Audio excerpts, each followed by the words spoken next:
Boom, boom.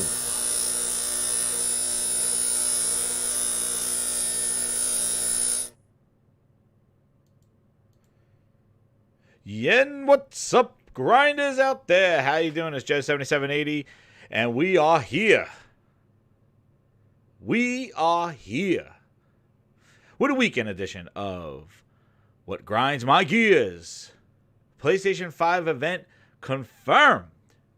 I'm going to talk about it. And the leaks all week made Phil Spencer have to do his duty to announce everything before he planned on it. We'll talk about that. Shout out to the chat. Everybody coming on in. Sam Ash, Immortal Black, Buddy Cactus. Nobody wants you, Booster. Nobody wants a Booster. We're going to be talking about Booster and Turbo Man.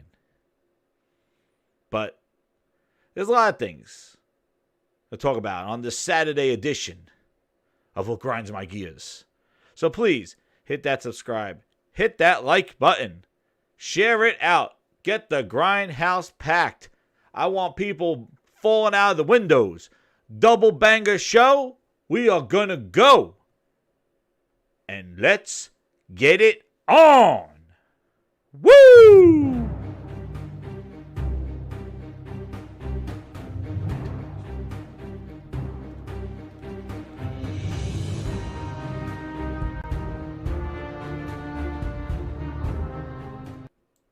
All right. As McConaughey says, all right. Oh, man. I was in the soccer field. Remember I had the soccer game? I couldn't go salty. Shout out to Salty's podcast. They did a remake. They did another soccer practice. And I had my phone and I saw confirmed. And I was like, eyeballs popped out of my head. And I'm like, just as I was thinking. And we're going to talk about it. Because the second part of the title of this is something that I was alluding to on Saltiest Podcast. And it's something that I thought about and just, yeah, we're going to talk about it. Is eerie again. What's going down at Xbox House? And what PlayStation is going to do. Oh, man. Rattle my boots. The grinds board is lit. You have requests? Put them in the chat. Chat be lit. We're going to start talking. So let's do what happened. So, Sony had its anniversary on Tuesday. Didn't do anything. And now we realize why. Thank you, Sony Prophet. What's up, man? Now we know why. Sony didn't want to celebrate an anniversary because they were going to create somebody's funeral. So Tuesday went along. Wednesday. Thursday. What's up, Jemiah? How you doing? Friday. Nothing. Stone Cold Sony. Stone Cold Sony didn't say nothing. They're like, screw our anniversary. God damn. Stone Cold. Then on a Saturday, yo, what's up, True Virgil? How you doing? Then on a Saturday, they drop the news. And here it is. Boom. Boom, boom, kaboom. Oh my goodness. Judgment Day. The end of the world. It's today, 3 hours from now. 2 Actually, hours and September 53 minutes. 1 p.m. Pacific time. Yes, thank you, Arnold, for that. Yes, there is, I I have... want to ask you a bunch of questions. Oh, crap. I want to Arnold's have them excited. answered immediately. All right, Arnold, calm down. Chill. But Sony sits around on Saturday, they hit the go live button. Now, whatever your name is, get ready for the big surprise. Holy crap. Here you go. Sony then comes in and says September 16th, 1 p.m., they are going to do this. It's going to be about 40 minutes. It's going to feature updates on the latest titles from worldwide studios and world-class development partners. And they're going to give you a look at some of the great games coming to the PlayStation 5 at launch and beyond. Arnold is hyped. Put that cookie down now! And it's National Video Games Day. That's right, Jemai. Thank you very much. It is National Video Games Day. Happy National Video Games Day to everybody. Finally, somebody's here to talk about games, unlike somebody else. Take it back! Who just likes to sit around and just talk to themselves and each other in interviews because they think that's hype. I don't know. I'll talk about that. But somebody's going to show goddamn games. Thank God. Thank God. Because that's what we're going to play next generation, right? Games. Oh, we're going to play teraflops. We're going to play plastic boxes. We're going to look at slots. We're going to look at little SSD drives and rubbing our asses and lube and what the, like, we're going to play games, goddammit. We're going to play games. All right? So somebody show me goddamn games. Sick of this bullshit. I told you in the last show, I am done with the tech. The bull, oh man, 0.1 gigahertz, 0.2, holy shit. You know what? Fuck it, I'm done. Show me the goddamn games. Gonna show me goddamn games. What am I gonna play? What am I gonna do? I'm gonna put the box in the corner of the room and go, you know what? Hold on, buddy. Come here. You see that box right there? That white box with that big black grill on the front? Yeah, that's not a hot plate. Sorry, it's not a hot plate. But you see that thing right there? You see the thing right next to it? That black box that I can't fit under my entertainment unit? You see that right there? Yeah. Let me tell you something. That box right there. That black box right there. That's not a black box for the airport. That's a black. You know what that black box does? What? That got goddamn 12 teraflops in it. Do you believe that? No, man. Really? There's 12 teraflops in that machine. Really? What? Can I see it? No. I'll show you the spec sheet. Here you go. There's the spec sheet. There's 12 teraflops in that machine right there. Oh my God! What? Turn it on. It has the same dashboard as the other one. There's nothing new to see, but it has 12 teraflops. Did you hear me? It has 12 goddamn teraflops. Well, holy crap! Can we play something? There's a controller. The controller looks exactly the same as the other one. It just has a little button on it. They hit share and you send a screenshot out. It's just the same control. But did you hear me? That thing has 12 teraflops. Oh, great. Well, what games can we play? And it plays all the same games as the other console. You saw Gears 5 and stuff. But did you hear me, you son of a bitch? Why are you not getting hyped? I'm telling you, this has 12 teraflops. But what do we do? Can we play it? I told you, it plays the same games. The control looks the same. The dashboard looks the same. But it has 12 teraflops. No deal. Get the fuck out of here. I'm done. God damn it, I'm done. Fuck out of here with that bullshit. Now, talk about some goddamn games. So finally, Wednesday, we're going to see something. We're going to see something on Wednesday, thank God. You know what? I want him to start the show again with my favorite line. Here it is, Sony on Wednesday. Enough from me. We're gonna have the games do our talking. Woo! Again, for those in the back. Enough from me. We're gonna have the games do our talking. Oh, yeah. Enough of you. I don't even hear the son of a bitch, and he comes on, he says enough of me. I'm like, holy shit, the guy, you only talked 2 minutes. God damn it. That's right, Grobzilla. I'm going to talk about that. We're going to talk about that. Yeah. But anyway, we're ready. Grinders, mount up, assemble, Wednesday, going live. We're going to do this. I'm expecting that little mix. I think they're definitely going to have, they're going to have Spider-Man gameplay, and we can see how glorious DLC is going to just smash anything that anybody has seen. All right, so you know what, DLC looks damn good when there's nothing on there. You know what I mean? Nothing on the other platform. They're showing Gears 5 right now. Gears 5 is trash. People that are playing it, my friends that are playing the game, they're like, yeah, the game's horrible. It has gone downhill. I don't know what Rod did, but god damn it. I don't even want to play that goddamn game. Let's see that pull around 120 frames, because that will satisfy people. I don't understand it. Demon's Souls, Spider-Man. Who knows? Maybe they show gameplay to Horizon Zero Dawn 2. Forbidden West. Oh, baby. And we see some next-gen goddamn gameplay, because this has been the worst launch that I've ever seen in people not showing next-generation gameplay. Show me what next-gen looks like. What do I want to play? What do I want to get excited about? What am I going to do? I am tired about the specs. I think we spoke about the specs too goddamn long. It's about the games. It's about what you're going to play. And if people want to say, well, the PlayStation 4 had no games at launch, you want to know what? You're right. I didn't think that they had games that appealed to me. That's why I got an Xbox. That's why I bought an Xbox and played their games. I liked what Titanfall was going to come out and see. I liked Rise. I liked Dead Rising 3. That's why I bought an Xbox. But PlayStation still did have first-party games.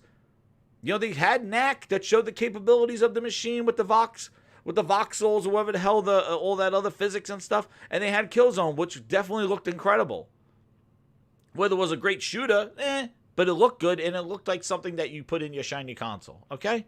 So at least they had some games to support it. Then they had some Rezo guns and all that other stuff.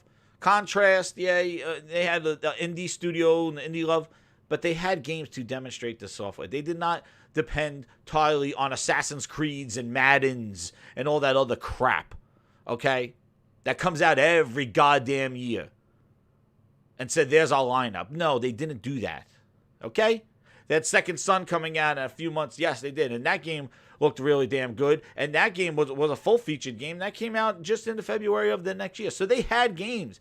That's another thing. Not Your Mother, nice name, made a good point. It's not only at launch that Xbox has an issue. We don't know what the hell's coming out in the next 6 months for Xbox. It's not like they had a Titanfall in the spring. Dude, they didn't even give a season to goddamn Halo. They just said next year sometime. So it's not even like the launch window where you say, you know what, maybe on day one, they don't have the games that Sony has on day one. But, you know, in a couple of months in January or February, Microsoft will have, you know, the bango. They'll have a good game to show their next generation, right? No, they don't have that. They don't have that. They don't have that Second Son. They don't have that Titanfall in the spring or in February. They don't have that game. They got nothing. Nothing, nada, nothing. Put that cookie down, god damn it. Arnold, please. You son of a bitch. Nothing for gamers on video game day. Take it back! Take it back, damn it. There's nothing in the window. So we will see Wednesday. And if Wednesday's lit, you know who's going to be lit?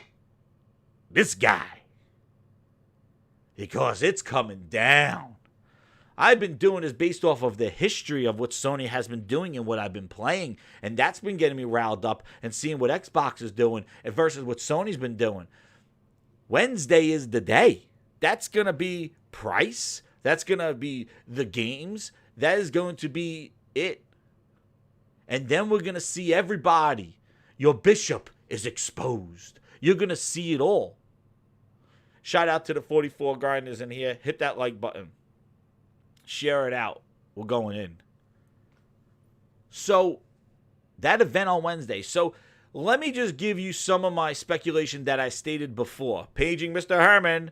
You know, Phil Spencer doing interviews. He's doing his interviews. He wants to play people on phones and all that stuff. xCloud.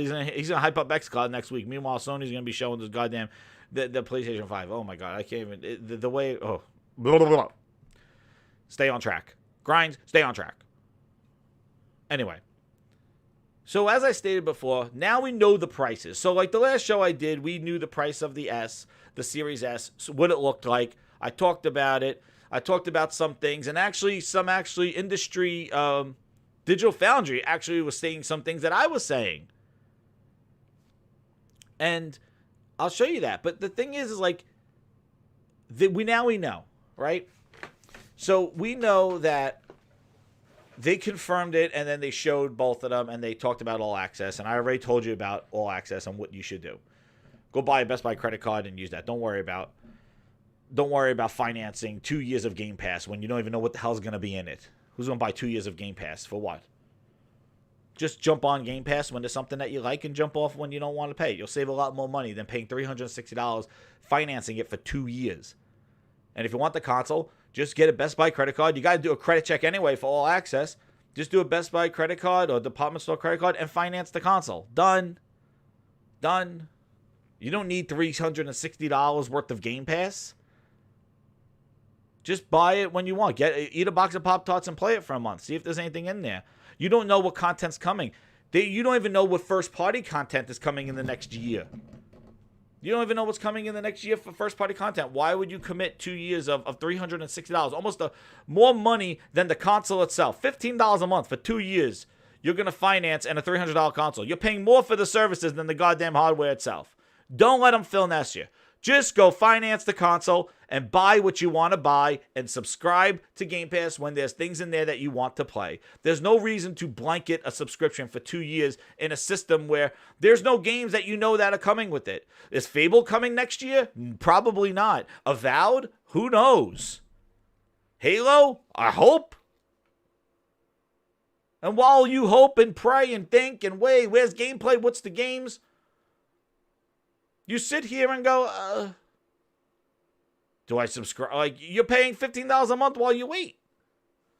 Playing some indie stuff and Steam Page 7 sales. Like, come on. Just finance the console.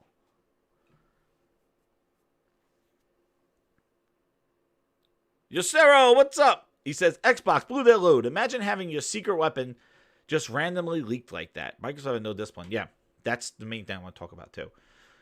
But anyway, PlayStation is going to bring it on Wednesday. And my speculation here is that I think that I said that the Xbox X, before they announced it, the X was going to be $500 because Microsoft always released the console at $500.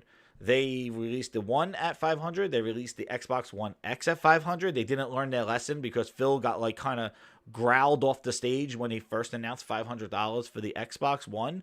And then he said he'll never be in that position again. Son of a bitch goes and Xbox One X gets announced. He says $500 again. Just to say 3 years from now, they discontinue the thing and they make it on a fire sale for $300. Oh my God. What a story. What a goddamn story. So Microsoft had no problem releasing a $500 console. They've been doing it.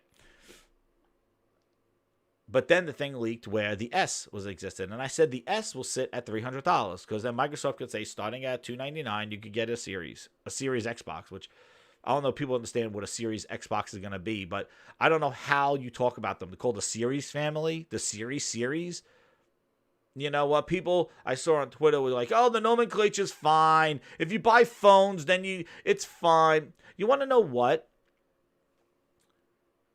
You know why people actually know the models of the phones?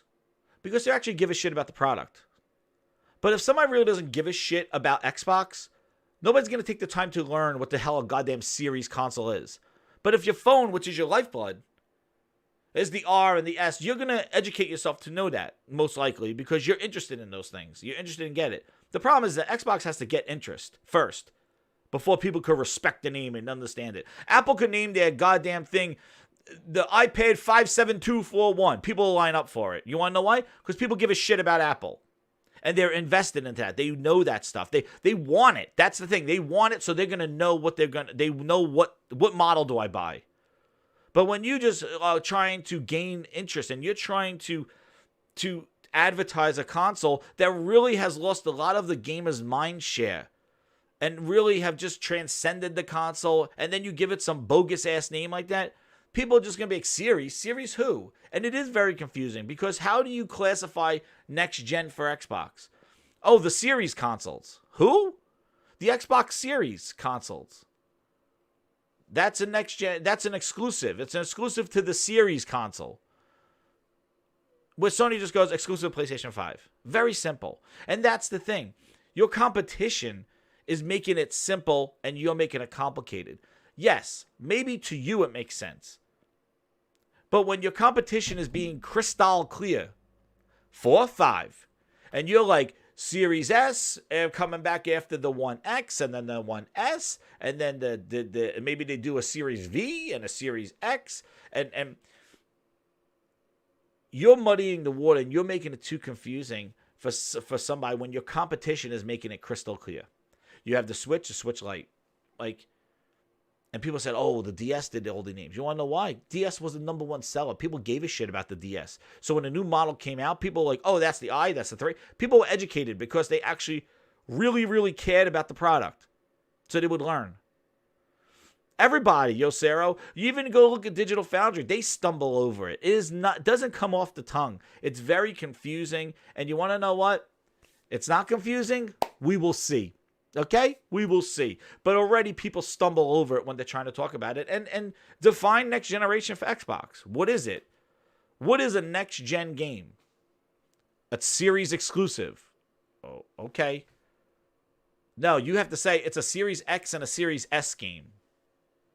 When your competition goes, PlayStation 5 exclusive. Boom. The problem is the competition. The competition is not making the 5S and the 5.1 and the 4X and the S thing. That's the problem. What's up, Chrono Trigger? Your competition's making it simple. You're making it complicated. That's different. And you say you don't compete, but there you go. Your competition is making it. And now measuring your competition, you are confusing compared to what your competition is doing. Even the box. You know what I mean? Your Xbox says Xbox, and then there's a black bar at the bottom that says Series X and Series S, where Sony has a differential box where if you're looking at shelves, you're going to see all these PlayStation 5 games, and then you're going to see all these Xbox games sort of just like there, and you're going to be like, well, which ones work on the system? Let me see if I can read the bar at the bottom. It's a S and X, and meanwhile, you have that PlayStation in your arms, you look and you see the white box, PlayStation 5. Oh, these are all the games that I could play on here. Oh, and I can play those backwards compatible ones. But it's a generation. You're seeing the stuff on the shelves. All right, as a consumer, not as a fanboy, as a consumer looking, it is a bit confusing. Whether it's going to hurt their sales, no, I think they got a lot bigger issues that are going to hurt their sales. A lot more bigger problems. I don't think that's a big problem, the name. I just think it's kind of annoying, and it is something that is a deterrent. But that's not the thing. So I'm going to be clear. If they don't sell, it's not because of the name. All right? That's not that big a deal. But it is something that is noticeably different than what their competition is doing. But like I stated before, people have been stumbling over it. But the Series S was going to be $300. Microsoft had no problem at $500, right? And what I estimated was the PlayStation 5. Yeah, Buddy Cactus. Buddy Cactus says, to be honest, he goes, I think Xbox will go the same way as Sega. Stop making consoles and putting their games on everything, and nobody will blame them but themselves. I know. And you know, that's one of the biggest things, too, is that a lot of this stuff that I'm going to talk about is very, very self-inflicting. They did it to themselves. Not only do they do this in relevance to their competition and what their competition is doing, a lot of this stuff was themselves stumbling over them. The messaging. It really was them hurting themselves with decisions that they made and things that they said. So, my estimation is that the PlayStation 5, I thought, was going to be $449 and $399. Because if you just look at the difference is only the disc drive, I don't know if that justifies a $100 price difference. But I do think that maybe they will adjust the price now $100 because of the differential between the X and the S. But I still am thinking, I'm still we never seen a console launch at $449. It's always like a $99, like a $499 and $399. So either they match with the disc drive at $499. I thought they undercut the X. I thought they go $449 and $399. That's what I was thinking. I was thinking that they do a $50 price difference, but because if it is only the disc drive, if it is something else, like is it the stand, if they can take out the stand, or you got to buy the stand extra, and the one with the disc has comes entirely with the whole thing, like with a stand and the disc and all like the full premium edition, then they throw some accessories in there, then maybe $100 difference. But to be safe, if they don't undercut the X, then it's definitely gonna be $499 and $399. But I think maybe they go aggressive and go $449 and $399, or $449 and $349, which would be crazy. But like I said before, Sony's gonna sit in between. Okay, either the digital or the physical. Sony's gonna try to hit that $399, guaranteed. I don't think they're doing $600 and $500. I think Sony is going to sit right in the middle, just like we did for the last 3 years, where the X was the highest, the S was the lowest with the SAD, and Sony sat right in the middle.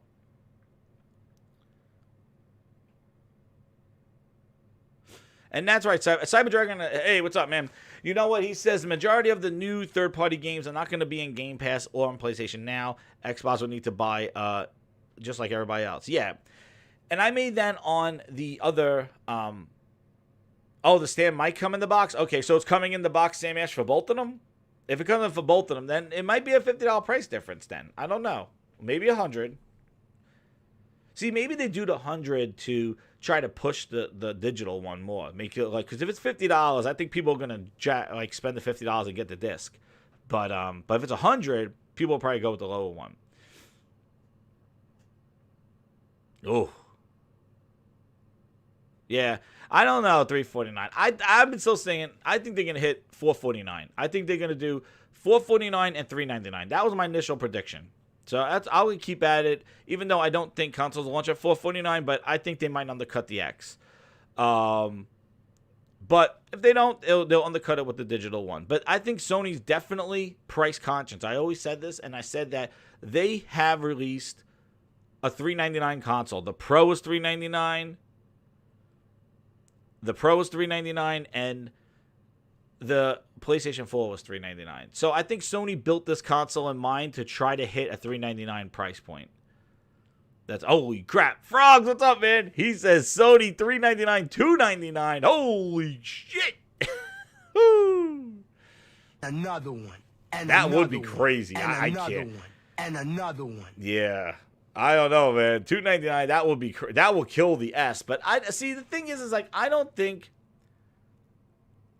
Yeah, see, Buck Roger, I agree. Like, I don't think Sony is gonna bottom out itself to compete with the S, because the S really, I don't know. See, the S, I think, is really kind of like, I don't think the S really is going to compete with it. I think Sony's really focusing on a premium experience and going after the X. I don't think they're going to just bottom out their console to be, because you got to think, like, this is their launch price. If they launch at $299, they're never going up again. Like, they can't be like, well, it's $299, now we're going to make it $400 now that we got rid of launch. Like, they got to work their way down. So at least if they start at $449 or $500, at least they could work their way down on sales. I just don't know what the price difference will be between the digital and physical. Maybe it's $100, but even that, Sony's gonna sit somewhere in between. Whether it's $350 to $450, one of their versions is gonna sit right in between.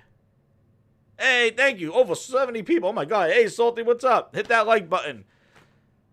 So I think Sony's gonna sit somewhere in between. Exactly. Like, yeah, maybe they do the 500 Mortal Black. Like, I don't know. Like, I just. We'll take the speculation out of the thing and just say Sony sits in between. So Microsoft has the low end and the high end. And I said this before. A lot of people say that price and power, that's what sells. Like, if you want to, even though I think games are very important, launch games, demonstrating what the capabilities of your next generation system does, I do think that price and power also are important, but games, I think, are very important. But if you want to get the games out of the equation entirely, just talk about price and power. And I said this on Saltiest Podcast. Microsoft has the price and the power. The only issue with them is that they have it in two different SKUs. So if you want power, you're not going to have the price. And if you want the price, you're not going to have the power. So who is going to have the best of both? If Sony comes in at $399, they're going to have both the price and power advantage. Let me explain. They will have the price better than the X. They will have the power better than the S. Sony will look like the peanut butter and jelly, the coercion of two price and power and value. I don't know, Tiger King.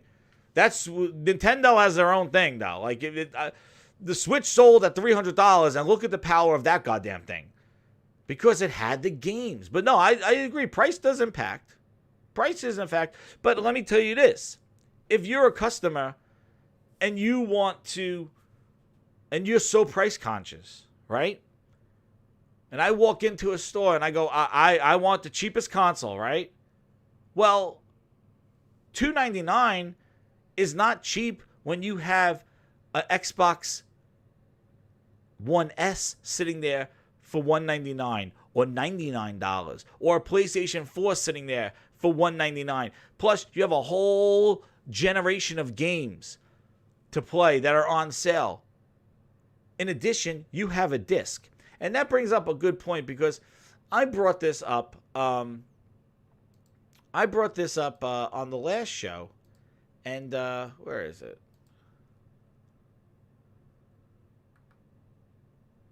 And price is definitely impactful. But if you are a price conscious person, you're not going to go run for a $299 console when you have other consoles that are cheaper.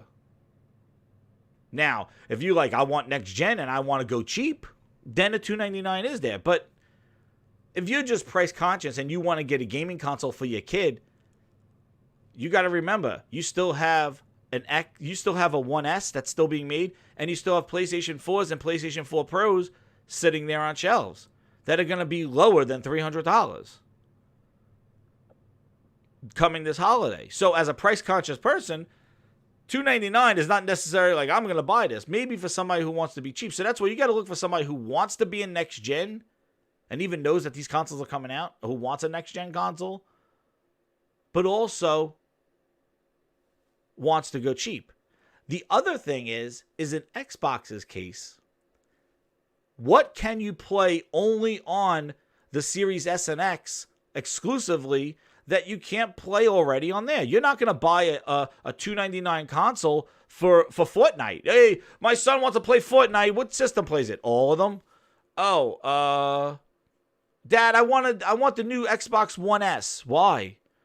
To play Fortnite. But you can play Fortnite with what you have. Yeah. But Dad, I want to play the new Spider-Man game. Oh shit, where can I play the new Spider-Man game? Thanks, Salty. Only on there. So if Microsoft said, for example, if Halo was coming out and Halo was only exclusive to the Series family, again, it's going to be hard to say, but the Series family, then I could see, whoa, for $299 you could play a next-gen game with Xbox. But Microsoft's not doing that. And there's some little AA's and some little guys like the Medium, I guess, that just chose next-gen. Is it going to have a physical box? I don't know. Is it going to be a hit of the year? I don't know. There are some games, but there's not that first-party game that Microsoft is demonstrating. Here is next-gen. You need an S and an X to play these games. Then that $200 holds more weight. But because there's no game as that $299 is just for people who want a shiny new box and think about the potential and the hope and what's going to come out for it. Or I want to play Gears at 120, I guess. The thing is that if they had next-gen games from their first party, if Halo was only on the Series family, then I would say $299, yes, you could get in for cheap. But if you I want a cheap console, well, the old Xbox plays all the same games the new Xbox does. So now your One S is competing with your Series S. Because they do the same thing. It's just one does it better than the other. They have the same dashboard, practically the same controller. But if a kid says, I want to play Spider-Man, well, Spider-Man you could play Spider-Man Miles Morales starting at $399. Go play it. Well, I need that console to play that game. Well, Xbox is, Tiger.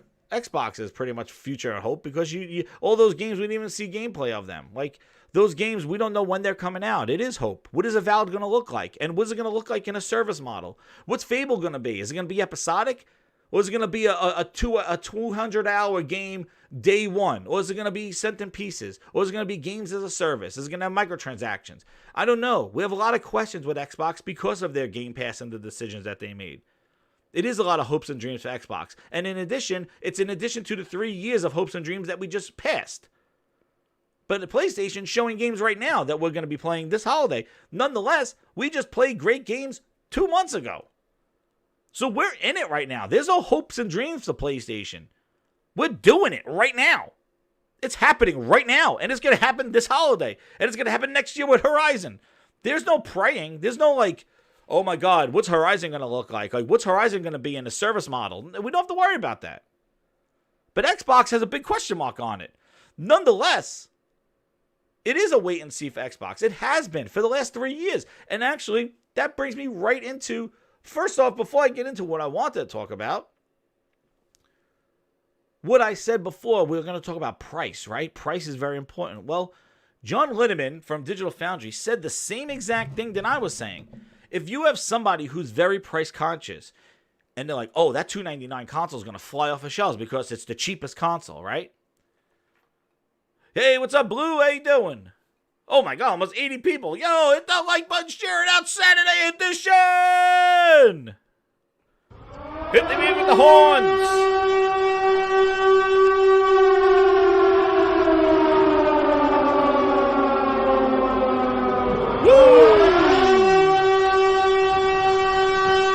So John Linneman said, similar to what I said last on Sunday or Monday, where the hell I did it? It was Tuesday. It was Tuesday. God damn it.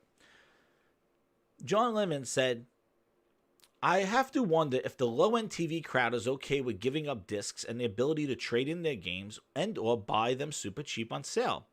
Game Pass is great, but it's just a rental service. Maybe this won't matter, but I wonder. And actually, one of the things that I was saying was that for a cheap console, I think, yes, they took out the disc drive to go digital, but I do think that the person who is price conscious might want to have a disc because they probably are the ones that want to do secondhand buying it used because they're price conscious customers, right? Why am I going to pay $60 for a game when I could get it used on eBay for $20? Well, the problem is that it's a physical disc. You know? So the thing is that the console limits you from using secondhand games or borrowing games from friends or doing that kind of stuff that somebody who is price conscious, and I'm not saying cheap, but somebody who's aware of cost and things like that, they might want that have ability. Plus, physical games go on sale a lot more than digital because retail discounts those games, right? A lot to move them out.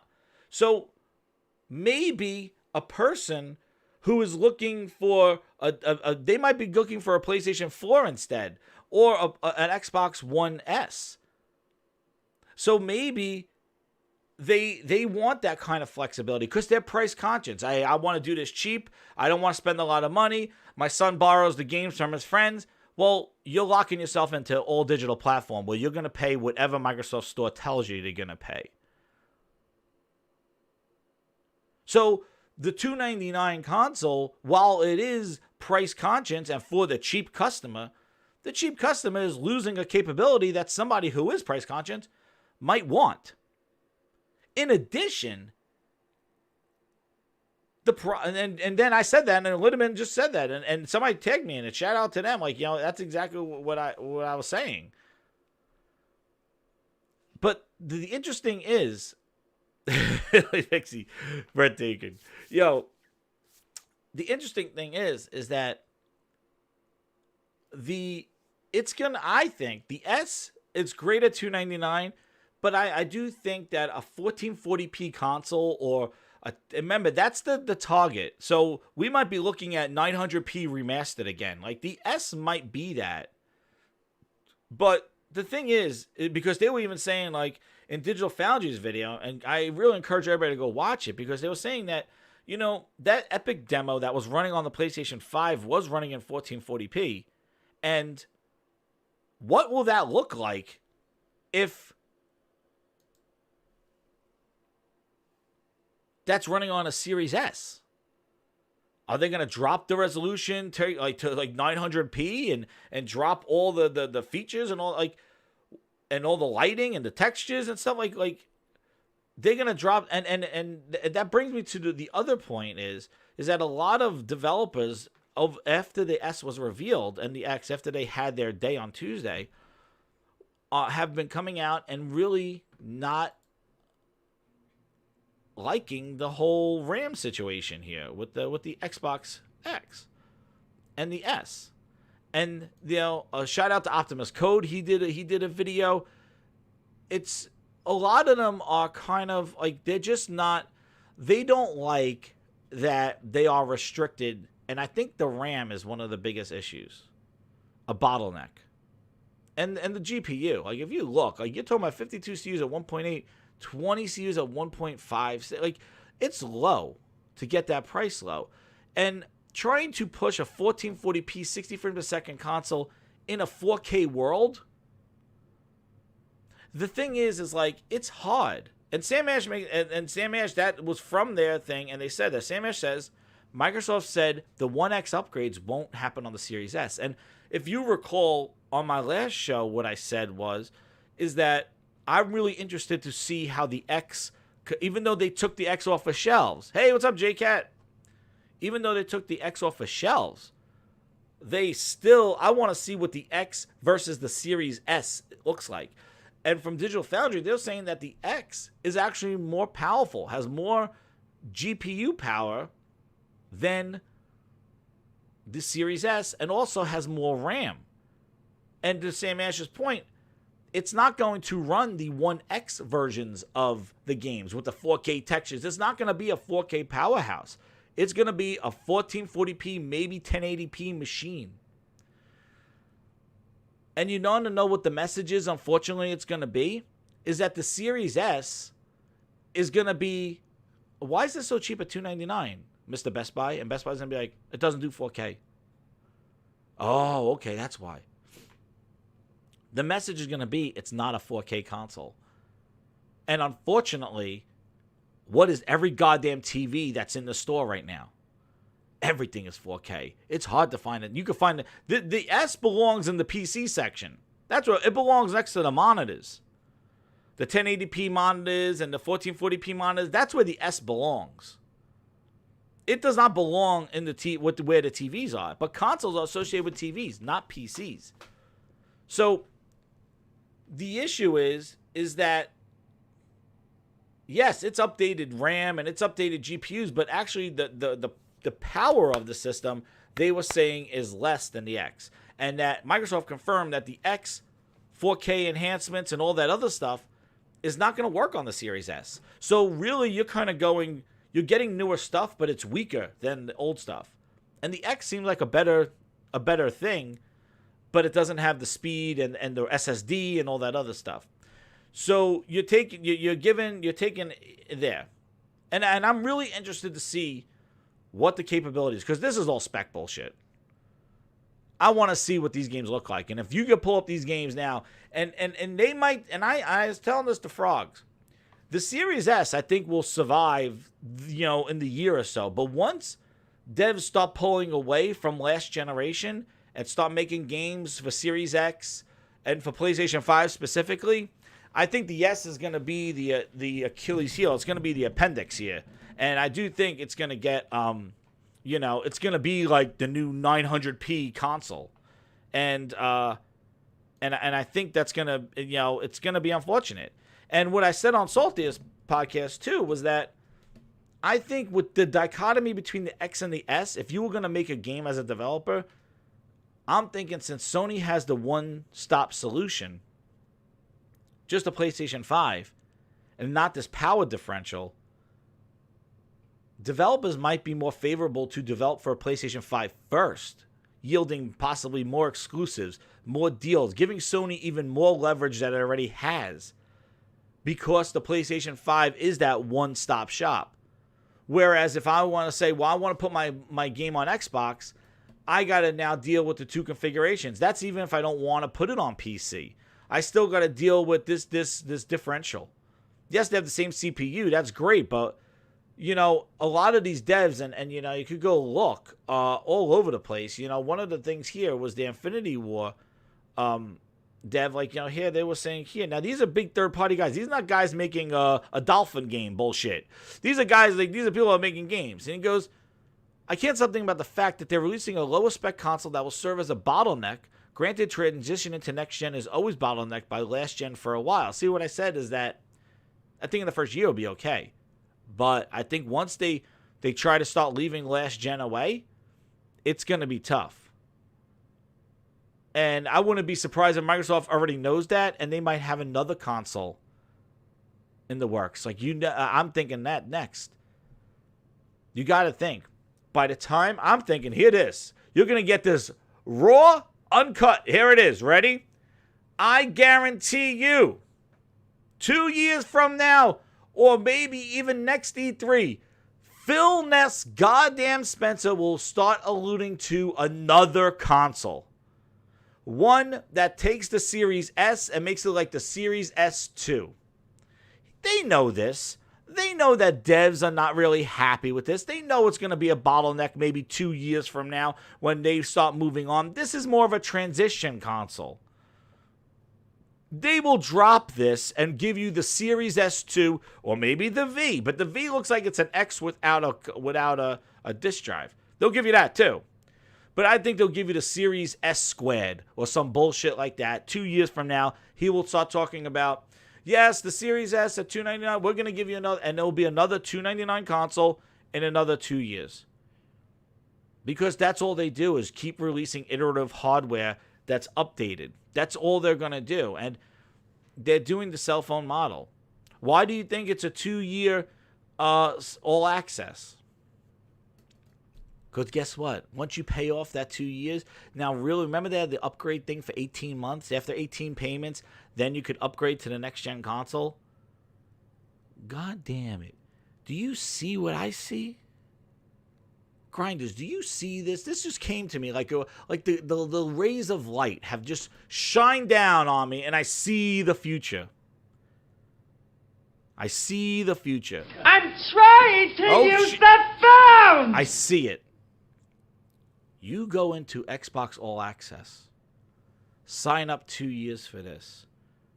Next year, Phil Ness tells you another console's coming. At 18 months, you could upgrade. They already have this right now, where you could, people who have financed the Xbox One X or the even Xbox One S, after 18 payments, they could upgrade to the X or the S. He will relaunch another console because these all access things will come around 18 months, and in 18 months, you'll be able to upgrade to the next S2. Here comes another 2 years of Game Pass with that too. And you'll be in a you're not gonna pay $35 for 2 years and call it quits and saying, all right, I'm ready to enjoy this next generation. No. You're gonna pay those $35, and as you come to the end of your all access, Phil Ness will drop you another console and he'll give you an upgrade fee. Will be a no-brainer. It's like, well, wait a second. I could keep paying $35. I give you my console back and you just give me a better console. Yes, I'm Mr. Phil Ness, yeah. So, you'll just keep leasing your consoles, just like it's just like a car lease. Exactly. You need 18 months of Xbox All Access, and then you're allowed to upgrade. You have to have at least 18 payments, and then you can upgrade, because they'll probably resell it. And then on top of that, he'll use that as a blade. He'll take back your console that you leased it for a year and a half. He'll put it in the blades, and then he charges you on the back end for the xCloud. It's fucking ingenious. It's ingenious. Like, they really have turned it into a subscription. That's why they're really hyping this all access, because that's the plan. The plan is to just have you financing this console and then trade up. Not for you to keep it, but guess what you're going to keep? Oh, yeah, that 2 years of Xbox Game Pass you're going to keep, and you're going to stay on that thing. So when you give up your console, you're still going to have Game Pass. But I'm going to trade up my console, get a new one, and you still have Game Pass. All your games. Dude, that's it. You heard it here first. What, on September 12th? 94 5 grinders. You heard it here. That's the plan. It is smart. It is smart for a company that is not winning traditionally, selling consoles and making money. You just make it not about the console. You make it about the service. You finance it all. And then you just trade up and get a better console. Hell, it's exactly the cell phone model. You just get better cell phones, but guess what? Your internet's still the same. You still can make phone calls. You could do all that stuff. Your services from AT&T and T-Mobile, they still charging you those $100 for the service. But you keep upgrading your phones and you finance your phones. You're forever financing. You never own anything. You don't own. If you stop paying those things, you get out of Game Pass. Oh wow, I lost all my games. You stop paying, you lose your console. I lost my console because you don't own anything. You're leasing it all. You want to be a lease gamer? It's hard because gamer value in games has to do a lot with purchasing and ownership. You know, like movies, I think are disposable. You know, you watch a movie, you buy it, you never really watch it again unless it's like a real favorite. It's a collection. That's why movies could go through Netflix. You could watch them, binge on them, and get rid of them because they're passive experiences. Games are look. If you don't believe me, look how much money Nintendo makes on retro gaming, on playing games from the NES days. The retro feel of a game and playing a game. Games hold value over time.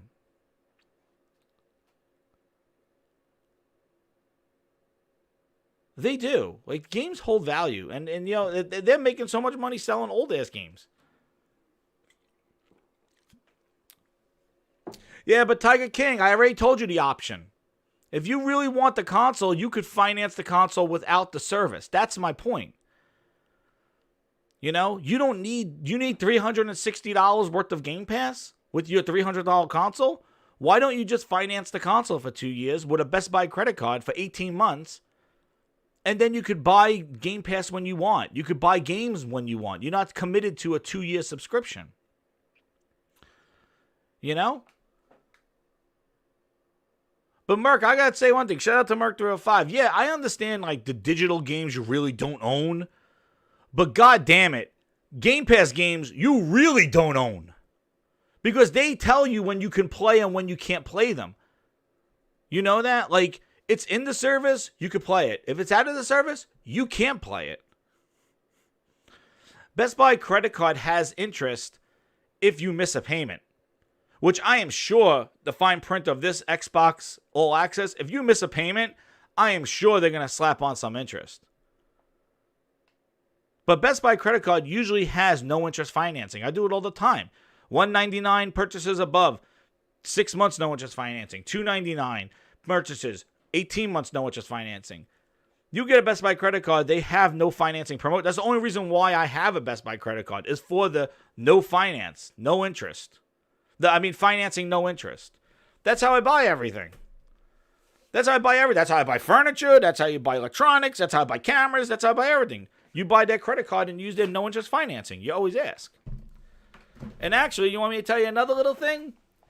When I worked in sales, you wanted somebody to use a Circuit City credit card, a Best Buy credit card. You want to know why? Because it erased the money. It was given, you got approved for $1,000. I only want to spend $300. Well, why don't you fill out for a Circuit City credit card? Now you're approved for $1,000. Oh, really? Now I can spend $1,000 because guess they always wanted the upsell to be the credit card because you're giving people free money. Suppose you're lending them more money than what they wanted to spend. It's psychological on consumerism. But that digress on that whole thing. But yeah, it's a great option, Tiger King. I'm not gonna say it's not a bad option. It's definitely something new. But if you look into it though, I see this plan of him announcing another console. Like we might see next year. Exactly. So they end up spending more. Oh, well, you need the memory card. You need a printer. You need a camera bag. When all they wanted to do was walk in and pay $299 for the camera that was on sale. I only want to pay $299. Well, here's the credit card. Oh, you should get a memory card. You should get a printer. You should get some paper. Here's some ink. You upsell them. And you sell all those accessories. Because now they got more money than what they wanted to come in with.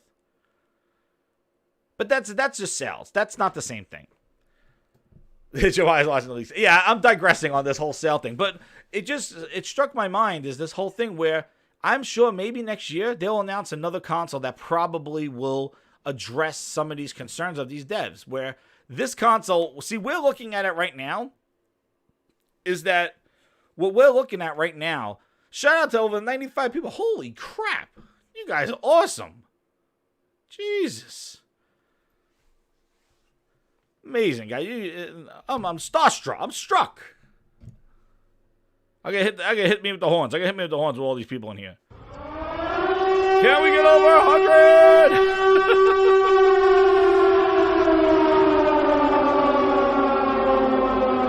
No, but see what I'm saying, Merc. What I'm saying, Merc, is that a lot of people, and actually this is in favor of the Xbox at $299. What a lot of people are looking at, and even these developers. And this is actually good news. So Xbox guys, put your ears to the speaker. This is good news. Good news. The thing is that a lot of them are looking at this console as like a traditional console. This is what you're going to buy, and this is what you're going to have for the next 5 years, right? You're going to buy this S and for the 5 years. And they're speaking about it as, oh man, I'm going to have to develop for a console with this RAM in my next game 2 to 3 years from now. But if you think about it, put on your Phil Spencer overalls. Phil Ness knows this. And I bet you in another year or two, or maybe next year, he will start alluding, or leaks will come out, that there's another updated S that has more RAM, and maybe is the 4K console. And maybe it could do 4K 60 when the new version of the X could do 4K 120 or 8K. Who the hell knows? But I think if you look at it from a traditional perspective, this $299 console is a bottleneck. At least 2 years from now. And I think that's where a lot of devs are coming off from that stuff. Like, oh man, my next game, I'm going to have to develop this. And they probably do, so they're probably pissed. But if Phil offers another console and you got on that all access, he got you. Now you're just financing the console. You're paying for service. Not next year. I know, Tiger King. Not next year. Oh my God. You imagine that, Tiger King? Holy shit. I think I'll lose my goddamn voice if he comes out at E3 and talks about another console. But the thing about it, Tiger King, if you think about it, he already did this, right? Right after the X came out, he was talking about we're working on next generation hardware. Like, he alluded to that they're still making consoles. And he still said it even after that. So I wouldn't be surprised if they do have like upgrades to these already planned, ready to go, and hoping that people on All Access will upgrade to those. Like, there is an 18-month upgrade on All Access. But oh, I know, Tiger King. I don't know. Oh man, Tiger King, I don't know, man. That last comment is cracking me up. When you're just like, not next year. Yo, what's up, Pitch Black? Yo, CTR2, what's up? How you guys doing? But anyway, a lot of devs came out and were complaining about this, about the bottleneck and things like that, and we're not, again, it's all tech talk. It's all tech. I was so laughing at that. I know, not next year. Please, I can't stand the hardware talk. Like, I just want to see goddamn games. And, one of the things is just, like, I got to see friggin' games. Like, I am done with all this talk. Phil's been talking tech and cloud and all this stuff for too long. And, and actually, this article came around here, too. The Bloomberg article. Man, in this last sentence, woof, speaking about games, bottom line, Microsoft's two-tiered strategy that attempts to make next-generation console gaming more affordable misses the mark. The company seems to have forgotten the most important video game industry lesson. It's all about the games. Take it back! Wow. He was pissed. And he went to Twitter and was going wild, man. This is Bloomberg, right? And he says here about the lineup, and just to wrap up the whole, like, what this whole thing is, with the Sony's lineup of exclusive games is unparalleled. And he's saying, you know, with Horizon, Gran Turismo, shit, we got Gran Turismo also. Spider-Man, Microsoft's lineup doesn't have the same cachet to it. Insult to injury, the company's anchor title has been delayed. Halo Infinite was recently delayed to next year on the back of development complications. Existence of a cheaper Xbox console may be a critical problem in itself. Earlier this year, a Sony executive said they believe in generations. What he meant by launching specific games designed for the PlayStation 5. Sony could attract gamers with releases that take full advantage of advanced technical capabilities and features of the new console. He dropped the boom. He did drop the boom. There lies the negative consequence of releasing an underpowered Series S, which has 1/3 of the graphics performance of the Series X. The inexpensive console's anemic horsepower will force developers to dumb down their games to work on the lowest common denominator device. That means Sony games will likely have better visuals and more immersive gaming worlds versus Xbox counterparts. Now, that last sentence, exactly, Mark. That's what I've been saying the whole time. And awards, right? Cashback awards and 0 annual fees. But that's all financing stuff. But anyway, back to this. The last sentence, though, I understand what he's saying, but I don't agree that Xbox games are going to look worse because of their compromise. I think the issue that's going to happen is that the Xbox Series X is not going to be fully realized because of the existence of the Series S. I'll say it again for those in the back. I think that the Series X will not be fully utilized because of the existence of the Series S. Whereas the PlayStation 5 is a one-and-done deal. I think when you develop for PlayStation, you got fixed console hardware, which has been the advantage of consoles over PCs for all these years. Consoles are a closed platform designed. Holy crap, 100 views, guys. This is the first time ever I got 100 views. I don't know what sound clip to play, but we got to hit me with maybe this one. I'd buy that for $1. Oh, no, we'll do this one. He is bailing my ass. Baiting my ass. Oh, it's a Silent Hill. We might see Silent Hill on Wednesday. Put me to Silent Hill horns. Thank you so much. Oh my god, guys, this is awesome. I never hit that before. I got Spaceballs. Spaceballs. Woo! I made it big time.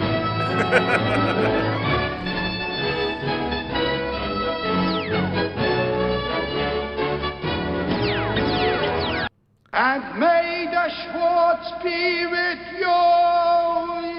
Oh man, thank you, Grinders. Awesome. My god. Oh my god, my god. So anyway, my goodness. I'm speechless. Uh-oh, somebody wants that one. Uh-oh, ashioi. This stuff will make you a goddamn sexual tyrannosaurus. Just like me. Yeah, strap this on your sore ass plane. Yo, I gotta say, this is not a kid's show, but my God, Sarah Bond, woo! That's where you hit the horns. Damn. She needs to be the Phil Ness. She has to take over from Phil Ness. Woof. And she was anyway in that leaked video, right? I think you'll watch it. So that's the thing I get into, right? The leaked video. All right, but my goodness, I'm a little starstruck to you. You guys, Grind is awesome. Spaceballs is the greatest movie ever made. This is not. That's right, Sam. We are not held back. But the thing is that I do think, and back to the point, I do think that the Xbox One X. That's why I gotta be careful. I can't say, but yo, I think she'll agree. She gotta agree, man. The girl's nice. Like, she definitely. My goodness, that was the best Phil Ness high I ever. Yeah. Anyway, woo, hot in here. But can't crack me up. So yeah. So like the thing is just like what we saw with the X, right? that that we had PlayStation 4 Pro games, basically running on like, you know, with like steadier frame rates and maybe not running at the highest resolution, but all they did with the X was they jacked up the resolution and maybe made it not as stable or something along those lines. I think here in this thing, that's right, Jemiah, that's right. I think with this thing is that the X is gonna be, it's gonna be like just jacked up. Like they're gonna probably develop for the X and probably start scaling back, or the S is going to be so anemic that it's going to look like we got it running at 720p. We pulled out shadows and all this other stuff. Like, there is a huge digression. We've never seen this before happening on day one. See, my thing is this, and I was saying this to Frogs too when we were chatting about it. When you look at the X, the Xbox One and how it did, same thing with the PlayStation. You started with, you had your Xbox, and then you had your Xbox One S, which had a better HDMI and it had HDR and all that other stuff. And then you had your X. There was a natural progression of power. You went from weak to strong by the end of the generation. In addition, the Pro did the same thing. PlayStation 4, then the PlayStation 4 Slim or whatever, and then the Pro. Basically, it slowly added more power as they went ahead, right? Exactly. See, Fabrice. What's up, Fabrice? Exactly. You buy I do all the financing. But it was a natural progression of power. We've never had consoles release the same day with a weak one and a strong one. Like, they're both going to be out there at the same time. It's not that you start developing for the weak one and then the new one comes out and you start up-resing and doing that stuff. You have two ends of the spectrum here on day one. You got the two polar opposites. And now, developers, I think, are a little shook. They're like, wait, oh, man, like...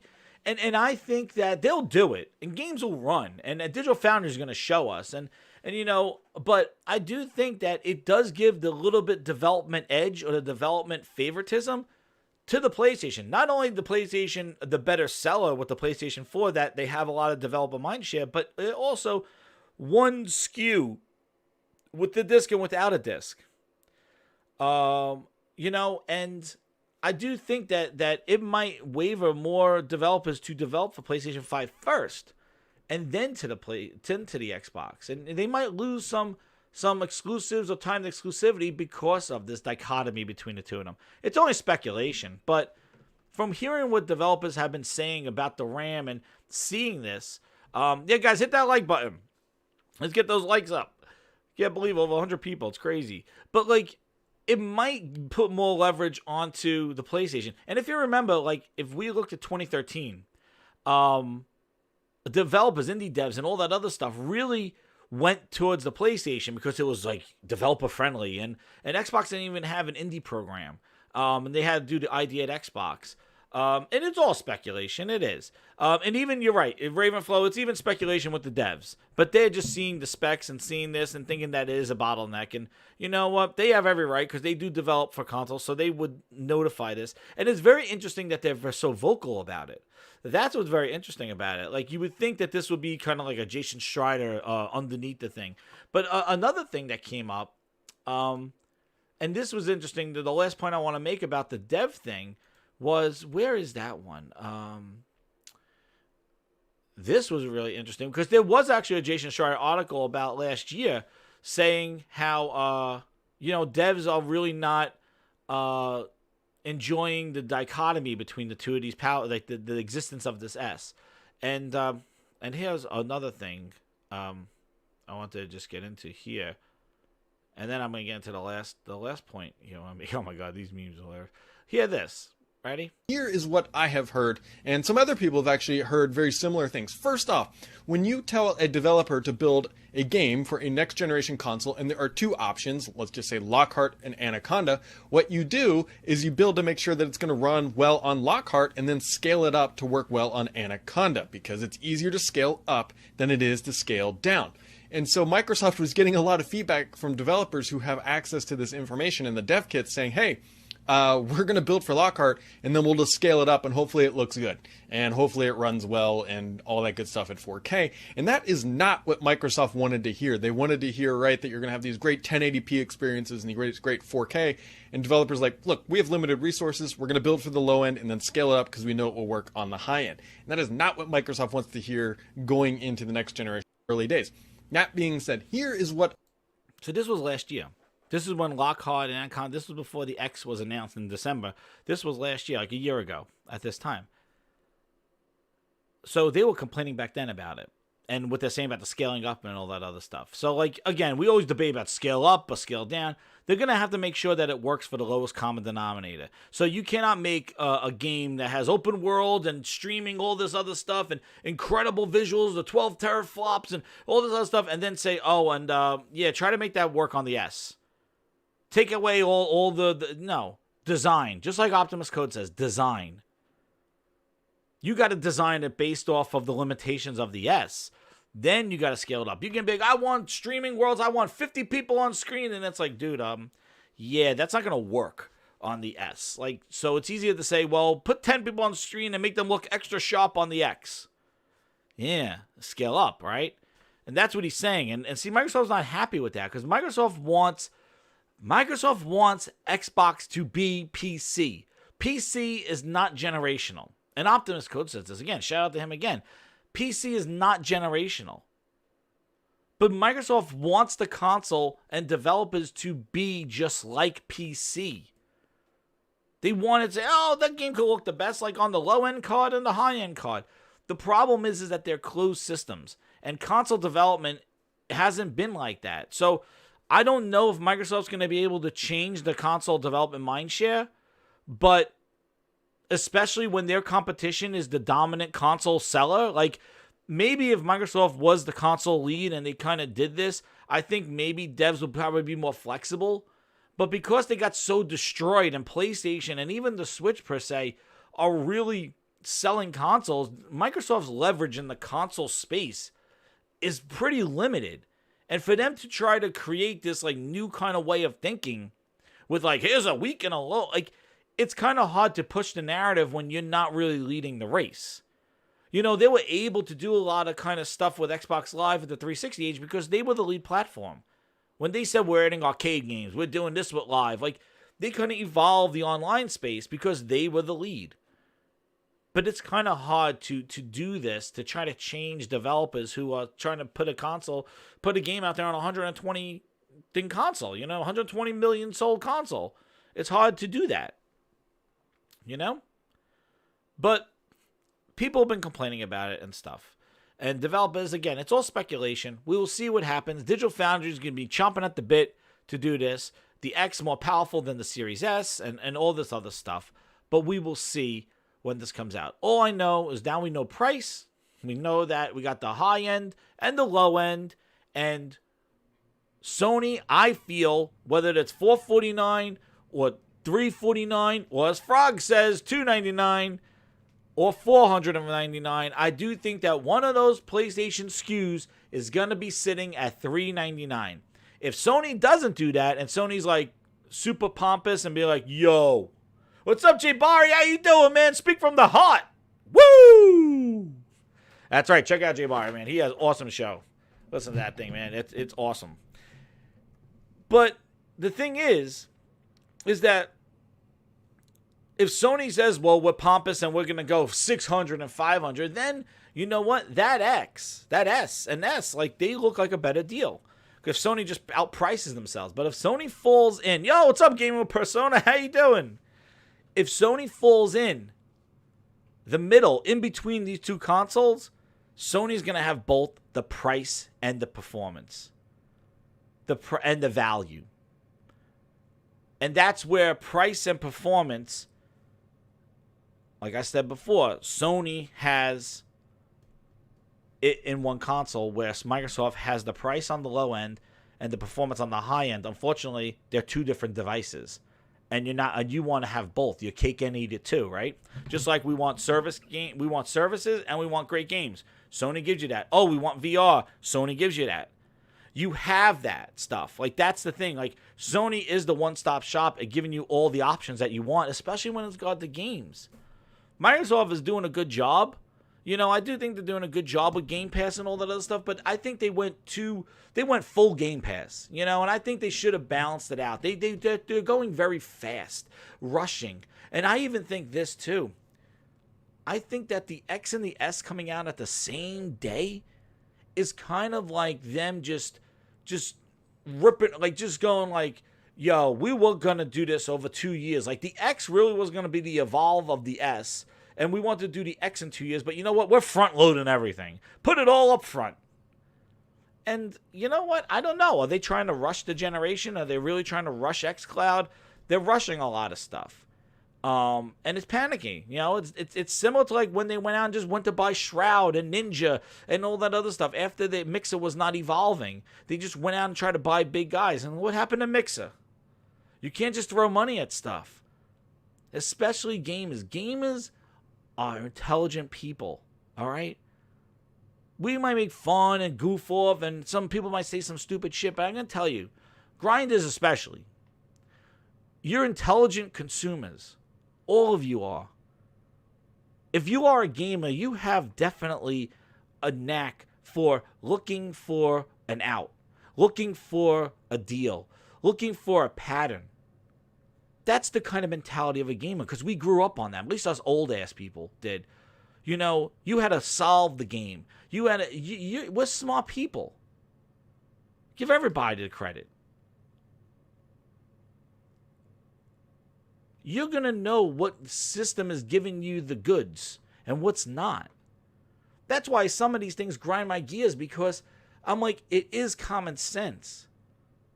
You have the services with Now. You have the great games with God of War and the Uncharted and all those games and Ghosts and what's coming with Spider-Man. You have that stuff. Sony's making marketing deals, giving you better content and exclusive content. Say anti-consumer all you want. The thing is that it's giving you, and it's giving you VR. It's evolving VR.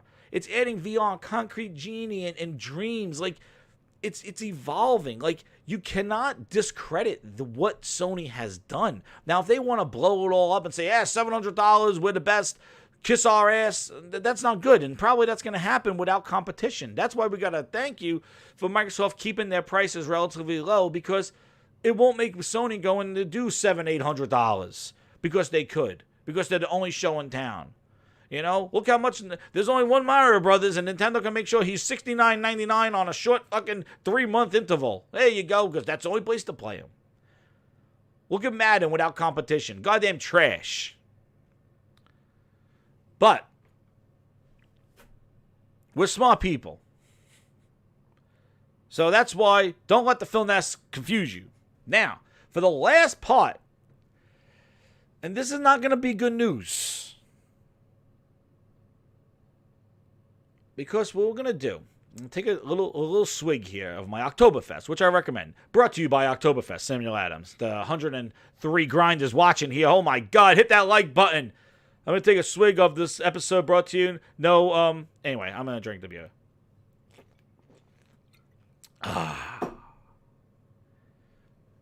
Anyway. So, the last topic that I wanted to talk about is Xbox. Whatever could have went wrong has gone wrong. And this really grinds my gears. As a disgruntled Xbox fan, watching how the mighty once has just dissolved. And I just don't get how this happens.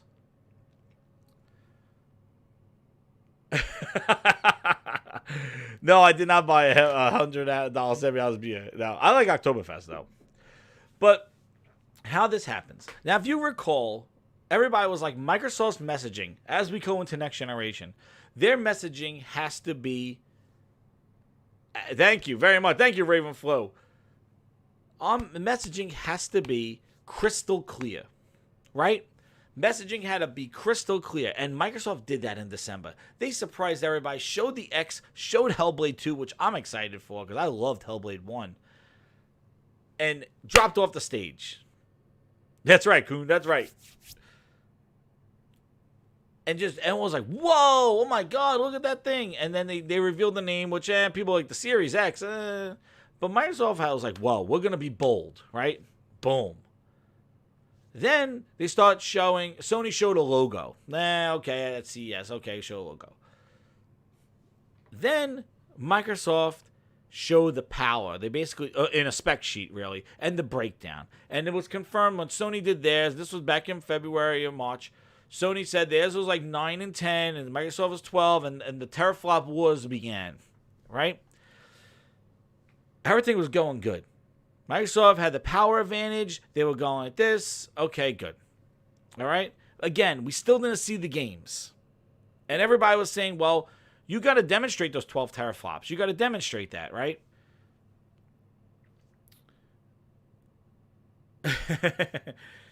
And basically, all went downhill because then they had their show, their Xbox 2020 announcement. All right? Xbox 2020 announcement was going to be a series of shows every month leading to E3. Now, a lot of it went deal with the pandemic and all this other stuff. Sony didn't go to PAX. People said they were afraid of the 12 teraflops. Sony wasn't showing anything. Sony shows the controller in April, and the controller looks like nothing we've ever seen before. Like, what the hell is that thing? It looks like something from outer space. I thought it was fake.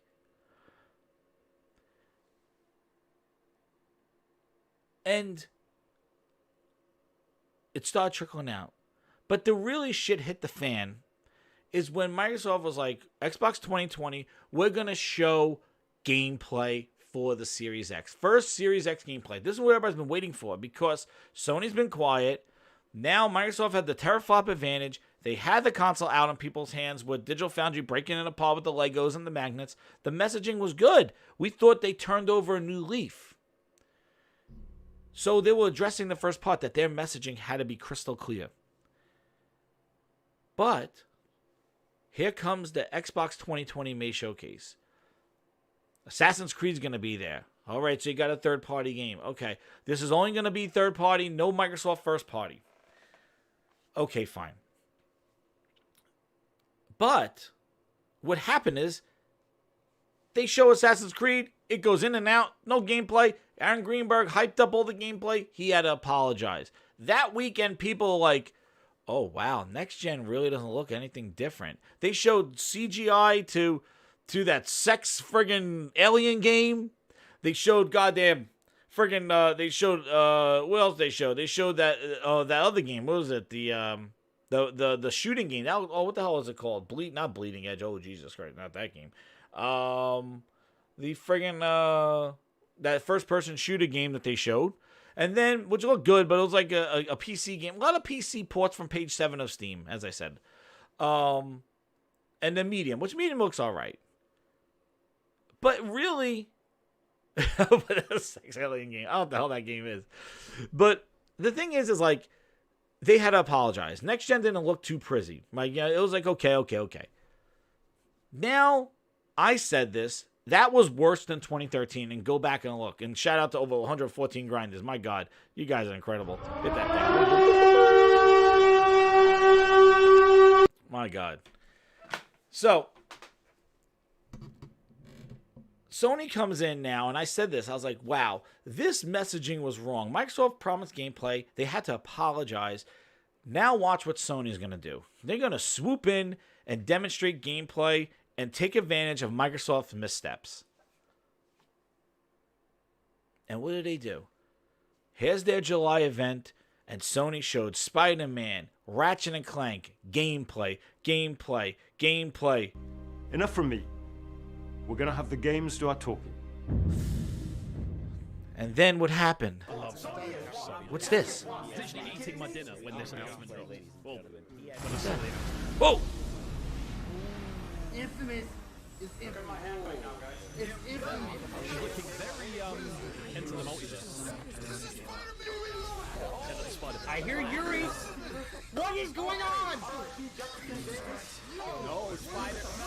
Excuse me?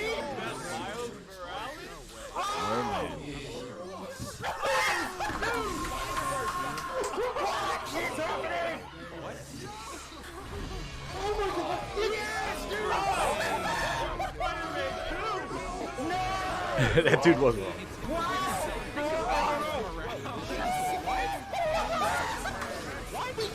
Yeah, that happened. Enough from me. We're gonna have the games do our talking. Yeah. And what's amazing is that Jim Ryan, Phil Spencer walked around, collar up, Phil Nesson, everybody. One of the things I really like being here. 2 years, didn't shut up. He just kept talking. Games, cross-gen games, that's where we're going to be. Next-gen games, don't do this. Like, your next-gen games, only next-gen games don't move gaming forward. All these things that he said. And he said that after the Sony event. After seeing the Sony event, I feel confident what we're doing. It was all right. And Sony came in and shook the world with their reveal and shown on the digital console.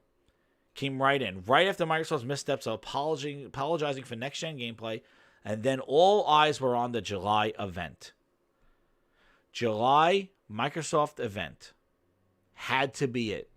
That was their first party showcase. That was it.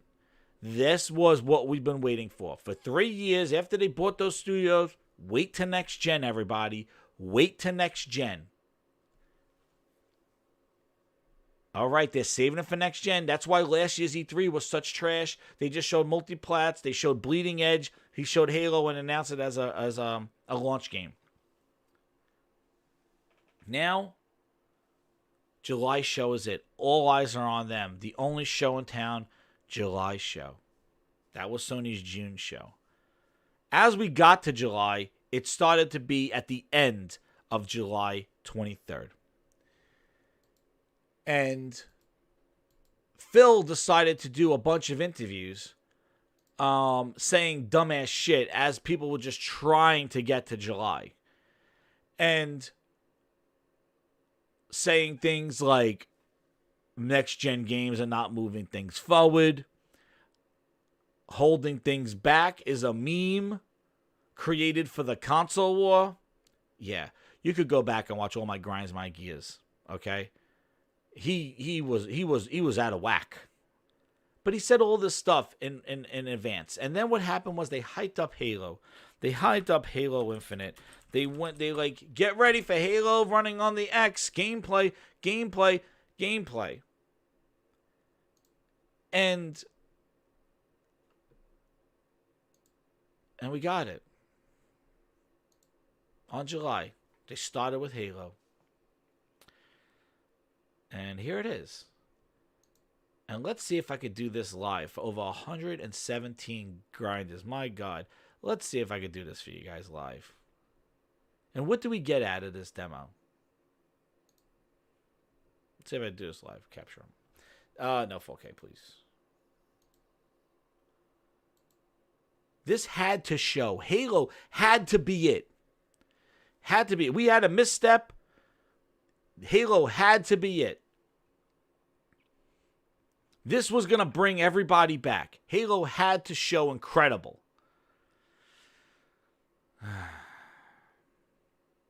Yeah. I have a number of videos on this one. Had to show. This had to be it. Remember the pressure. All eyes are on you, Microsoft. Xbox, and this is going to bring back everybody. This is the we told you so moment. This is what people were saying on Twitter. Look at this. Wonderful tracks not even there. Had to show. We just seen Ratchet and Clank. We got it. We saw ray tracing, an incredible game. We saw Spider-Man. We saw Horizon Zero Dawn. They did the breakdown at Digital Foundry talking about it. Like, we've seen a taste of next gen. Halo was supposed to be it.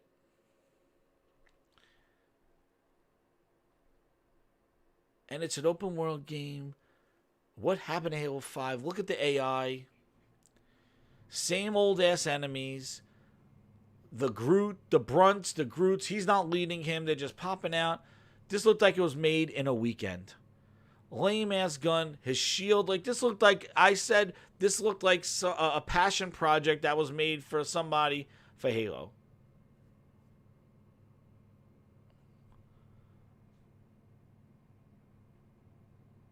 And shout out to Ravenflow. 570 subs, my God. Thank you. Thank you. Subscribe. And this is for you guys. He stumbles. Oh, there it is. Woo! That's some gaming reflexes right there, baby. Woo! I froze it with the space bar. Woo! Ain't nobody got time for that. Ain't nobody got time. Ain't nobody got time. Ain't nobody got time for that. Ain't nobody got time for that. Ain't nobody got time for that. Ain't nobody got time. That was good. Ain't nobody got time for that. Oh, man. I did it live. I captured Craig live. Woo! And I'm not a gamer. Oh, baby. That wasn't time-stamped. Woo! I'm on fire. My goodness. That was live, baby. And there he is. There he is. Whew. Wow. I need a cold shower. My God, I'm so impressed. I got the exact one. Wow. Those are all my years of playing Dave and Buster's. So there it is. The meme. The textures. The trash. This is what you got out of it. Halo had to be it, and instead it became a joke. A joke. I love freaking Halo. And they turned it into a joke.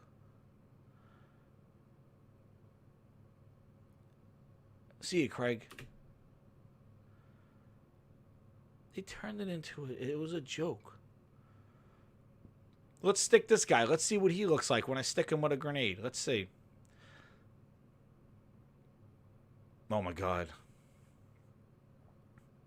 He just falls down like physics. Horrible.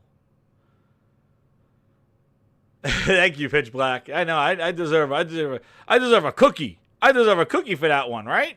Put that cookie down now. And what's that? You know where I gotta go. Look at how massive this world is. Look at the beautiful world. Oh shit. Oh my God. Look at all those popping clouds. Like, Digital Foundry went easy on them. They would have ripped this one a new one. But they basically said, this is fine. That's right, this is fine. But I'm like, let's destroy some double, like, AA guns and stuff like that. This is the only coolest part. I was like, oh, that's cool. And even that, he threw it. I went through this whole thing already. But, like, he throws it. There's nothing comes, like, this is supposed to be a demonstration of 12 teraflops. Even the power of the S. Look at, like, where is everything? Watch this. He throws this. Oh, what the hell happened? The dude was like, you rang? Like, he got hit with the friggin' fusion core and he just, like, turns over. It's like, what are the particle effects? Like, what is this? There's no pieces of this thing coming off. Not like, he just, like, it's just, I don't know who he's shooting at. And Master Chief is over here. And then he just goes, oh, yeah, there you are. Great AI. What's up, Q? How you doing? Like, this is disgusting. And look, the shield came back. Yet they just blew it up. Like, look at this stuff. This looks like... I went through this already. But this was so disappointing. What Halo was. You want to... And it's not just the gameplay. It's the AI. It's the effects. Watch this dude right here. Standing here. What is he doing? Watch this. Watch this guy. Look at him. What's he doing? What's he doing? I'm finding new bullshit as I watch this. He's standing next to a rock. We taking a piss. Look at him.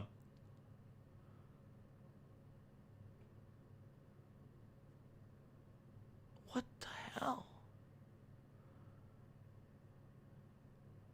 Halo had to be it. What could go wrong has gone wrong. Halo didn't show.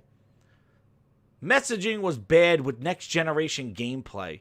Greenberg had to apologize. Phil Spencer saying dumbass shit. Next generation games are not moving it forward. Medium, we're only making games on the Series X. Oh, crap. Thanks, Phil. And then all that bullshit leading up to this. And this did not show at all. Then, just on the 31st, they come out and they talk about it. They go, oh, this is what you wanted. You wanted us to go back and look like old graphics. No. Who the hell are you talking to? If you want to go back, but don't make it look like shit. But it's not even the look. It's the animations. It's the physics. It's the AI. It's what you're doing. There's a lot of shit gone wrong. Then on July 31st, they doubled down on it. They doubled down, going like, well, Craig's doing well. You know, you wanted the aesthetics. The classic shotgun and the classic Magnum are not in it. Instead, they're variants of two new guns. We might add them later. Adding classic weapons later. What? Doubled down on why it looks like that. Then comes H-Day. Don't do that. Yeah, don't do that. Well, Arnold, I'm sorry. Halo, once an Xbox Series X launch title, is now delayed. No deal. Halo had to be it. It was bringing people back. It was tied to the launch of the next-gen console. Microsoft was ready to compete again. They were ready to go. Bring them back. Game is delayed. No launch games. The Series X still doesn't have a demonstration of gameplay that looks like next generation. And amongst all this bullshit going on, hey, here's Last of Us 2. Here's Ghost of Tsushima. Sony dominating the conversation with two amazing games on their current gen platform while Microsoft is struggling to show what next gen looks like. What could go wrong? Everything.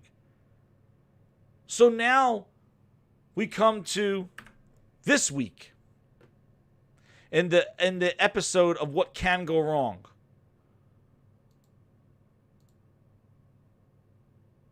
And what happens? This dude right here leaks the flying shit out of Microsoft on Labor Day. Puts the goddamn Series S with his name on it. Says the price. Then, shout out to the other Jez over at Windows Central. Leaks the price and the All Access. A coordinated leak. Was it?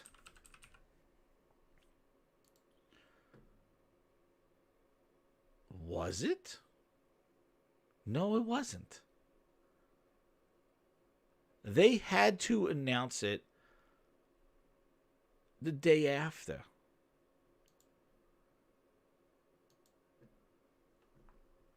I know it's been a wait for price, date, and pre-order. Thanks to the community for their support and encouragement. Great to see the reactions. Really proud of how the team handled the unscripted announcement. Was supposed to be next week. You know, next week that we just spoke about, Sony's show on Wednesday. Phil was supposed to do this next week. They announced the whole thing. Because of the leaks. Xbox fans or Microsoft enthusiasts ruin this for Xbox. Microsoft had a strategic announcement to try to announce this close to Sony's thing. Now, what I said was because of the leak, Phil said they had to do this a week early. Look when pre-orders start, September 22nd. That's in 2 weeks. And what happened? What could go wrong? They announced it with a tweet. Sony's announcing their shit with an event. This is what I said on my last show. The Series X needed an explanation. It needed some gameplay demos. They needed to demonstrate this strategy. This needed to be demonstrated, not by talk, but by games and showing this. And this needed to be demonstrated. This needed a reveal, a proper video, a proper event to launch, since we don't have E3. What is hilarious is that Microsoft was planning for an E3 stage show, right? In January. Remember Phil says his tweet, "Oh, we're planning this last stages for E3." In January, you had a strategy. How the hell did this pandemic shake you so much that this is the way we get the announcement to next year, to the next console, in a goddamn tweet? Meanwhile, you had events over the last 2 years about keyboard and mouse support coming to Xbox. XO19, oh, I'm here to show the adaptive controller and Crackdown. Oh, let's go. Oh, another event. What's in this event? Oh, we're going to show Assassin's Creed. Here's another event. We're going to show Halo gameplay. That's when you should have talked about this system. Instead, you have Phil doing interviews on Animal Crossing. It freaking EGM. Oh, Matt Booty spitting out the booty hole. Talking all bullshit again. You had so many opportunities to fill your goddamn narrative. And when it comes to the most impactful announcement, the next gen pre-order dates, the prices, the message, it leaks prematurely a week earlier and it has to be a goddamn tweet. After all the pomp and circumstance you did for the last 2 years, E3, the show, the stage is opening. Who's in the stage? Is it a console? No, it's goddamn WWE wrestlers. Get the fuck out of here. Look, they're playing Gears Escape Mode. Can we see it? Oh, no. Hey, what's going on with Gears Campaign? We'll tell you the day before when Ninja streams it. What? When it comes to the stuff that they actually have that people look forward to, they fall on their goddamn face. But hell, heaven forbid it's goddamn xCloud. Phil Spencer pulls down his goddamn pants and has fucking xCloud underwear on. He got the boxes on. He goes, xCloud reveal! But when it comes to the console, he's like, I don't give a shit. Tweet it out. The fuck, I'm done. Check out. Sony's doing it right. It's a showcase. It is an event. And they're going to show this stuff, get you hungry, and then at the end, they're going to go, pre-order this goddamn bitch. Boom, $3.99. Boom. What could have gone wrong for Xbox? It all went wrong. The announcement of the S, the announcement of the prices, the announcement of the pre-orders. All they did by doing this a week early gave Sony a whole goddamn week to dominate this. Now, what Sony's going to do? Join us September 16th. Well, when can you pre-order your Xbox? September 22nd. Well, there you go. Look at this goddamn cock block. The S and the X narrative is going to be goddamn forgotten about when you see this next week. Like, this is going to grab, this is the moment people have been waiting for. And instead of being there and trying to piggyback off of Sony's thing and trying to compete and to say, here's our price and there's their price, instead, you're going to have to do an Aaron Greenberg goddamn reminder. And I guarantee you they will. They've been doing it. After Sony dominates the conversation, Aaron Greenberg is like the only last man standing. And he goes, hey, some of those games that you saw on PlayStation's event are running best on Xbox Series X. Tweet! Put that cookie down now! That's what he does to try to stay relevant. Sony drops all these goddamn games, and then friggin' Aaron Greenberg comes out like, they will run, some of those games will run best. They'll run best. I know. Spider-Man gameplay, holy shit, yeah, I know. Phil Nest, yeah. Phil Nest got Phil Nest. He got leaked. And what sucks is that, we say it's a competition. How the hell did these Microsoft enthusiasts, these maybe supposedly Xbox fans, why would you do that? Why? Why would you make them forcefully announce the game in a goddamn tweet? And I haven't heard anybody criticizing this. I understand it's their job. And I know they're trying to prove a point. But, like, I just don't understand. If you are a legitimate fan, that's why they're not Xbox fans. They're not. Because Xbox fan wouldn't do that to Xbox. If they wanted Xbox to have some sort of clout, they wouldn't leak the whole goddamn plan and spit it in a goddamn article for clicks. And they did that. And they got those clicks. And they validated themselves. So when the next leak happens, people will tune into them. And they get more subscribers. But they basically ruined it. They made him go a week early when he was planning to go the same week as Sony, and probably see when Sony announces a $500 and a $400, whatever that, then Microsoft announces a $300 to try to counter it, to try to stay in the conversation. Phil had that strategy, and you know what? As much as I'm not a fan of Phil. He was aware the same week that Sony announces it, he was planning to announce it, and the goddamn leaks made him do it, the whole thing, a week early. Then on top of that, and I'm not going to show it here and you can see it online, but the whole friggin' Xbox showcase leaked. They had a video where they sat down and did interviews. God damn it. Again, they did not show gameplay. I watched it. Instead, they had talking heads. That's where Sarah Bond came in. Shout out to Jemiah. But they just have people sitting there in a fake interview and somebody going, what do you think of the S? What's the power of Game Pass with this? And it was just some artificial bullshit interview done at Xbox headquarters. No games, nothing. Like a stupid, boring-ass commercial. Well, again, I got to spam this goddamn thing. Enough from me. We're gonna have the games do our talk. I scanned the whole show. They did not show gameplay at all. They didn't show gameplay at all. It's so unfortunate. And then look, like, see, there's the leak. God damn it. The guy put his friggin' Twitter handle on it. This is how he leaked it. And Microsoft needs to know who the hell the guy put his tramp stamp on it.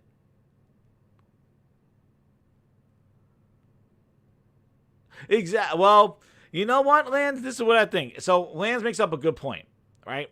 So I'm gonna get back to Ryan Lance, but the guy has a tramp stamp on the goddamn thing. That's how he leaked it. He put his name on it. Took a credit for that leak. So Lance, he says if it was a real leak, then how did Microsoft get the shells out in the mail the next day? The video showing them so fast. This is what I think, Ryan. I think that those shells were supposed to go out when they were. And they were supposed to make their videos. And then they would probably have an NDA to release those videos next week when Microsoft properly revealed the S. So they were able to. You notice a lot of them did like live unboxings and all this other stuff. So I think that those shells were supposed to go out because Phil says it. Phil wouldn't say. Like, Phil said it in that tweet.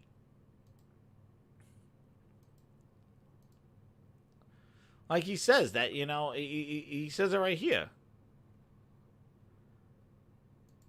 And then on top of that, if you go, I don't want to go through my whole Twitter feed, but if you go back, here, if I could go back to when they launched it. Here, I'm going to find something else. Because, Ryan, I agree, because I thought that was kind of shady, too. But then I was thinking, I think they were probably going to be under an NDA.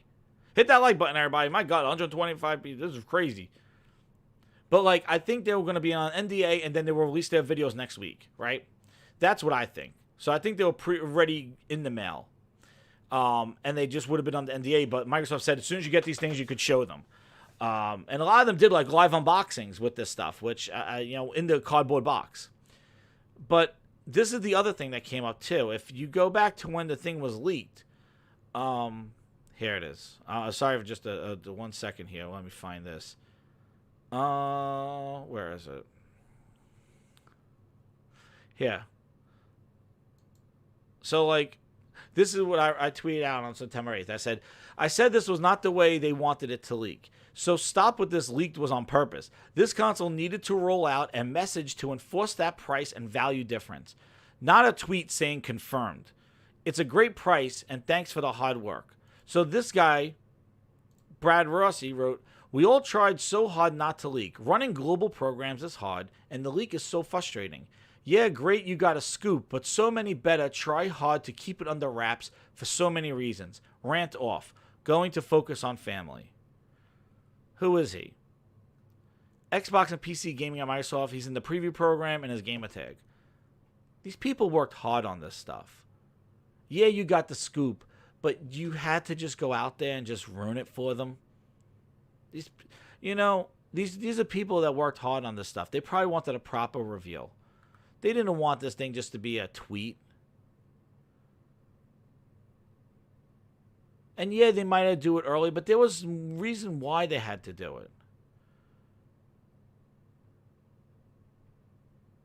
And and they did a, see, in Zim, I know, like, no way, it was just so unfortunate.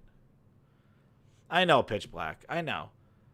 But they ruined it for Microsoft and for Xbox. And, they again, what could have gone wrong? And then, on top of that, the other thing leaked, where their whole goddamn Xbox Showcase professional video got leaked. I'm not going to show it here because, they might be take it down and stuff like that. And who wants to take down a video with over 124 people watching? Woo!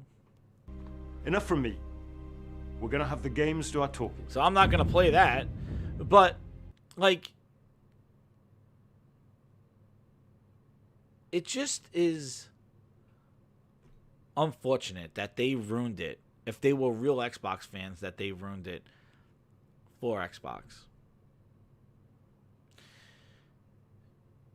And, yeah, I understand they delayed it. They held on to June and all that other stuff. It is, right, Jemiah? It's horrible. And I recommend, like, everybody to go watch the video. Like, it's just them sitting on a couch with the two consoles on a table, like they used to do with the bowl of controllers, and just doing an artificial interview with somebody from Microsoft and somebody from Microsoft, and they're just like talking to each other. And that's what it is. No new games, no new game announcements, no nothing. Like it's just them just talking about the same stuff, the tech, the velocity architecture, all this other, all this other stuff, and. Oh man.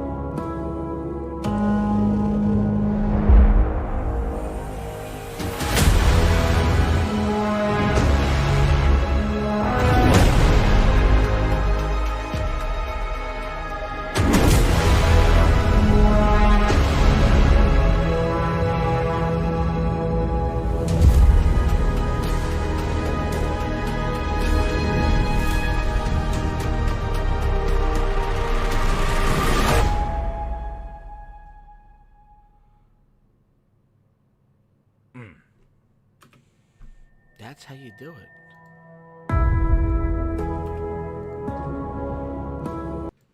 That's how you do it. You make it an event. You show games. You show why.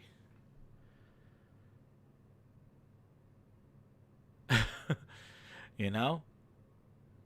You don't just confirm a tweet. It's just this is the way you do it. You get people hyped up, and and I'm sure he's going to show games. And on the other end, means when I think about Xbox, I'm going to think about quality games. We have work to do there. We haven't done our best work over the last few years with our first-party output. That's always been a hit on the company on that, whatever. You know, he acknowledges that their quality games are not there. So, of all people, Xbox needed to make a statement this year saying, here's our quality games. Here's our next generation. I know. Did they do it, Tiger King? Like Brad Sam said, we're going to do it. He probably knew about this thing. But, like, it's just that they ruined it. All right. I know. Yeah, it's Brad Sams. He said that he might He's like, PlayStation, should we leak it or not? I'm sure he probably knew about this. Who the hell knows? You want to know what? Hey, what's up, Ice Cream Gaming? You want to know what? You heard it on Salty's podcast. Sony has very strict. Like, Sony will come chop your head off. All right? Microsoft is bitch, man. The guy put his goddamn tag on it. Like, yeah, I'll leak it. Yeah, that's right. They don't have to hunt them down. But what I'm just saying is that if you knew about it, you should have known that, hey, they plan on announcing this next week. He was just so consumed with people thought that the Series S was fake that he just felt like this need to kind of reveal it himself. And then Jez Corden and Windows Central just did that again. Like, you know, Sony, we didn't even know there was a digital console. Leakers. Listen, PlayStation leakers suck because you want to know why? I think Sony would chop your arms off if you did anything. Because this is key to their business. Microsoft, they got leakers, they got programmers, they got all this other stuff. But the point is, they're leakers with everything. The point is that as an Xbox fan, why would you ruin the strategic positioning? This is as everybody says, this is the most important thing. Price, date, and pre-order in a console. You know, that's the most like all the stuff leading up to it is important because it gives you hyped up, but the reveal, the price, the announcement, and it's the thing that changes the tide. And Sony now had a week to adjust.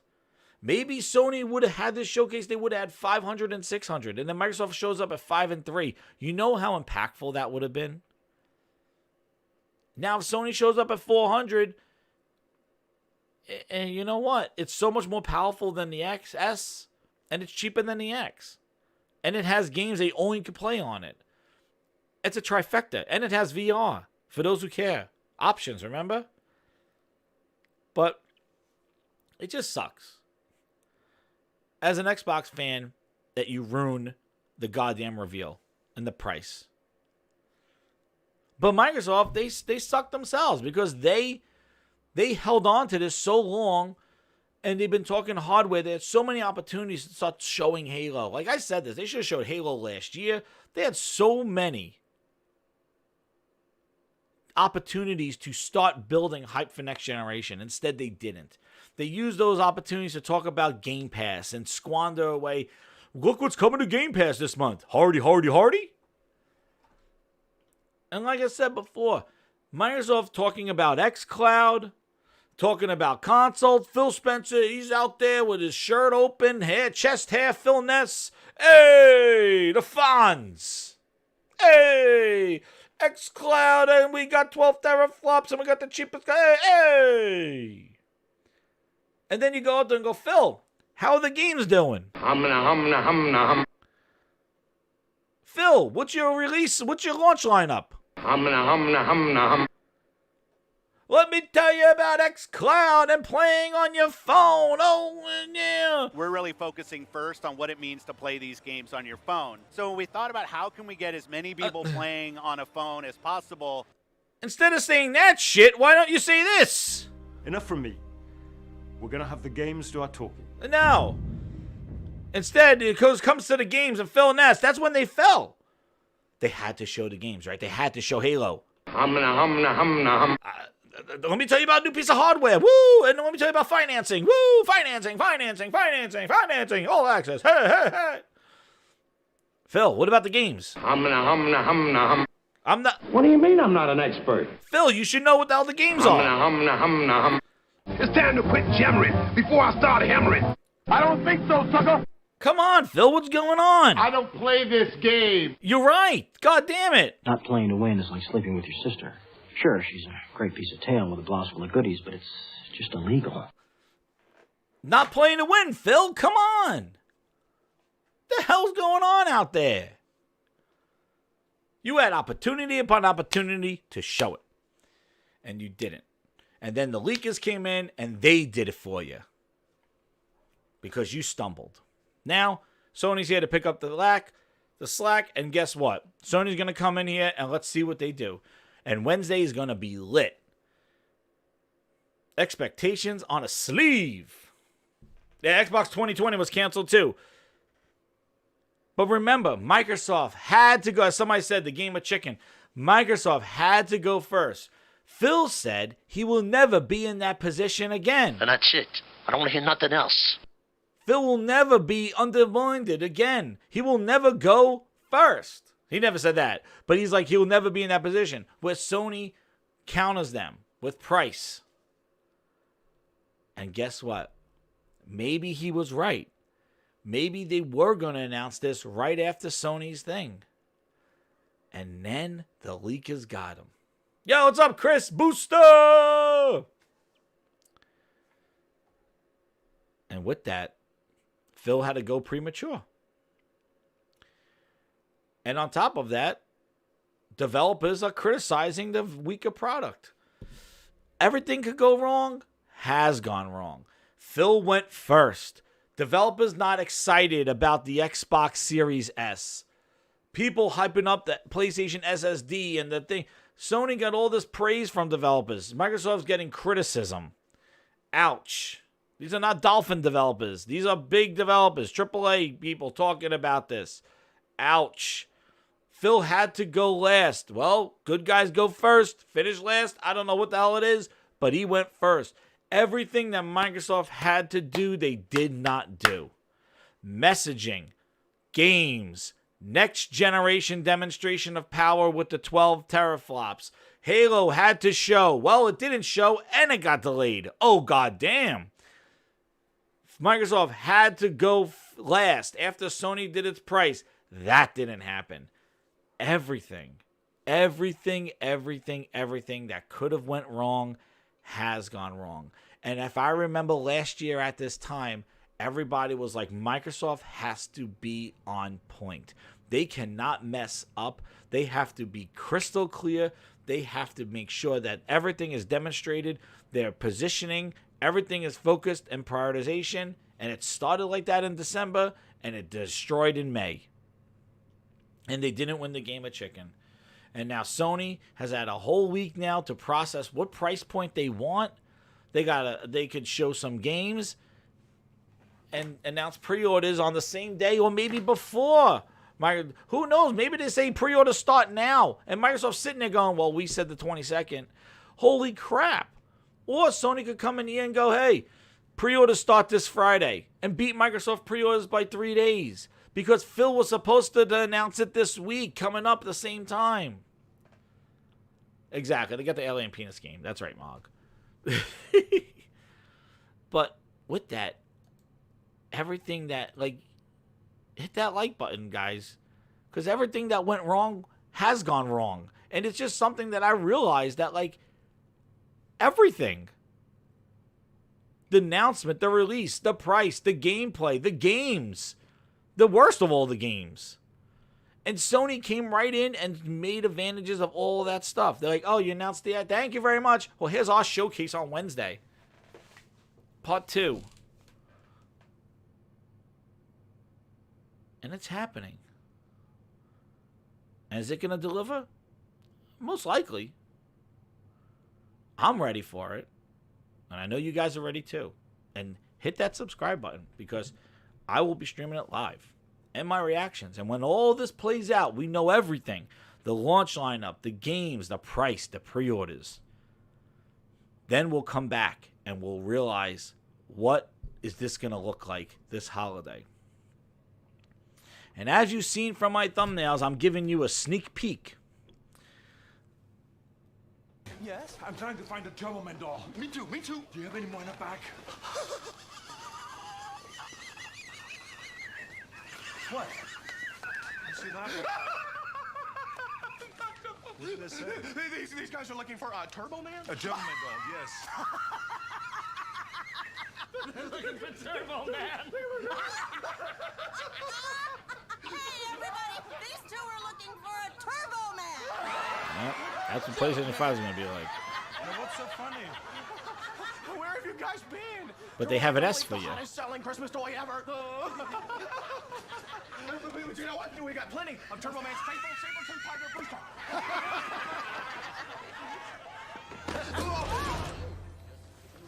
Where's your Christmas spirit? You know what? Nobody likes you, Booster. Like, Rumors are true. We have received a small quantity of the action figure known as Turbo Man. this holiday. I am not going to ask you people to be quiet again. Do you hear me?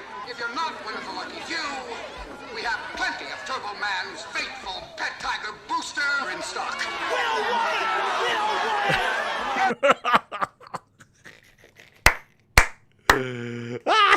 it! Crack up. Because I can just see them coming in the front of the store going, we just got to order PlayStation 5s. We got them here. And you know, but if you don't line up and get them right, we have plenty of these Series S's sitting right here. Or these Series X's. The rumors are true. We have received a small quantity of the action figure known as Turbo Man. I'm not going to ask you people to be quiet again. Do you hear me? If you're not one of the lucky few, we have plenty of Turbo Man's faithful pet tiger Booster in stock. We don't want it! We don't want it! And don't forget, you're my #1 customer. Thanks, Phil. Anyway, with that, Grinders, a huge show at 125 people. My God. Hit that like button, share it out, hit the subscribe button. More stuff's coming, more Grinds board, more What Grinds My Gears, and thank you for checking out the weekend edition of What Grinds My Gears. Hit that notification, you never know when I'm going to go live, and check me out on Ultra Preset Podcast and Saltiest Podcast next week. Thank you again, and I am Ghost. Thank you again, Grinders.